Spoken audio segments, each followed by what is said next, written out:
Hi, hope this video finds you well. My name is Camden Postinger, and I'm a second-year statistics major, and I'm also minoring in computer science. Welcome to my undergraduate research conference presentation. Today, I'm going to be presenting on a functional analysis of male and female hazard functions.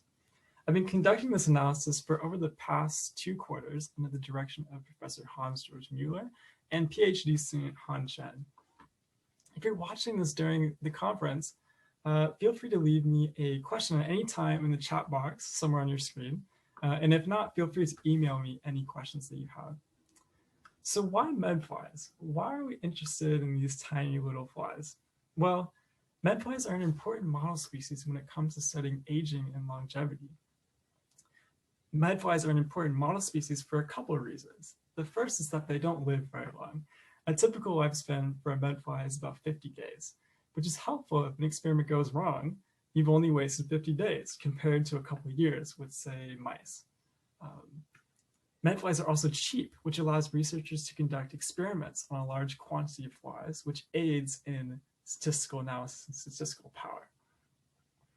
So today we're interested in the hazard functions of these medflies. The hazard function in this case is the probability that a fly dies at a certain point in time.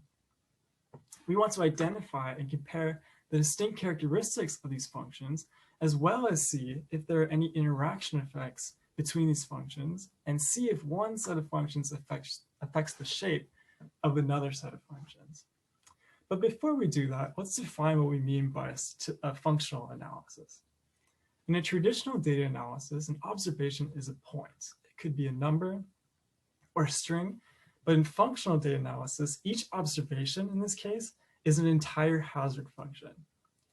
Our observed hazard functions were calculated from a life table, which was constructed from an experiment that put about 4 million flies into cages and then recorded when they died and if they were male or female. Now, let's go over to my Shiny app that I've created to start to analyze these hazard functions. And I'm going to shrink myself down so you can see. So here in these two plots, we've log transformed the hazard functions. So on the left, we have the female log hazard functions. And on the right, we have the male hazard function, hazard functions over 50 days. So now let's try to identify some distinct characteristics of these two groups of log hazard functions. And I can see about 2 interesting characteristics. The first one is that the females have a big increase in their log hazard functions between days 10 and 20, which can be attributed to a reproduction effect. And reproduction requires a lot of resources and in turn increases the hazard function sharply during this time. And we don't see this sharp increase in the male log hazard functions because they don't undergo the same reproduction effects. The second interesting difference between these groups of functions is that at day 50, the variance of the male log hazard functions is much larger than the variance of the female log hazard functions at day 50. And this again can be attributed to the reproduction period of the females.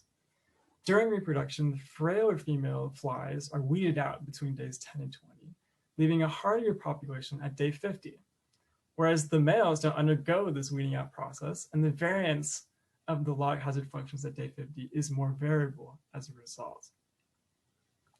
So now let's move on to our functional principal component analysis. And here we can really see this reproduction effect in, we can really see this reproduction effect clearer in the mean log hazard functions for both male and females, as well as the increased variance in the male log hazard functions at day 50 in this box plot. So we can see that here.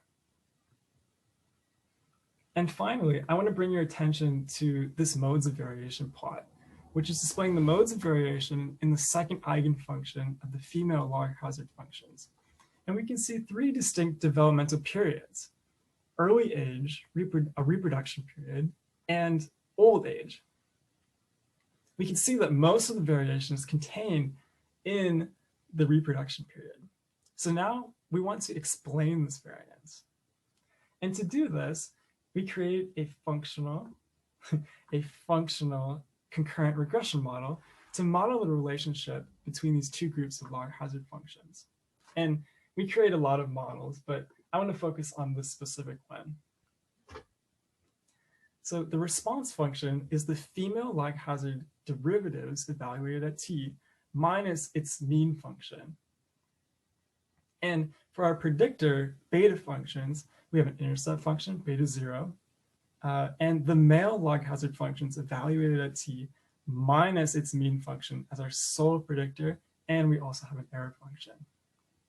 So on the plot, in the plot on the right, we can see these model effects of the log hazard functions on the female log hazard derivatives. And the beta function is significant anytime it differs from the blue dotted 0 line. And we're interested in days 10 to 20. And we see that the 95% confidence interval that was calculated using bootstrapping differs from 0 during this time. We can also see that there is a significant negative relationship between the male log hazard functions and the female log hazard derivatives during this female reproduction period. So this means that as the male log hazard functions are increasing, the female log hazard derivatives are decreasing or flattening out. And this is evidence that the male log hazard functions play a role in the variance that we saw in the shape of the female log hazard functions during reproduction. And if we go back to our observed functions, we can actually see this relationship in our observed data. So let me switch it over. And this is the beauty of this Shiny app, is that there's so much customization that you can do and interactivity. So on the right, we have the male log hazard functions, and on the left, we have the female log hazard derivatives, all over from day 0 to day 50. And we can see that during days 10 and 20, the male log hazard functions are increasing, and also that the female log hazard derivatives are decreasing, which is expected from what we saw in those model effects. And I'll go back to that now. You know, I'm not a fly biologist, but suppose that male flies are frail in a certain cage. They have a high probability of dying in the first couple of days. And perhaps since there are fewer male flies alive during female reproduction, fewer females reproduce or reproduce less, which makes the female log hazard function flatter during reproduction. This is a very exciting result that will definitely allow researchers in the future to account for this relationship and conduct more effective research on aging and longevity. So that's it for my presentation. Thanks for watching. I hope you learned from it and found it interesting. I've definitely learned a lot from this analysis. And I personally want to thank Professor Mueller and Han for their guidance throughout this process and giving me the opportunity to learn with them. Thanks again for watching. See you later.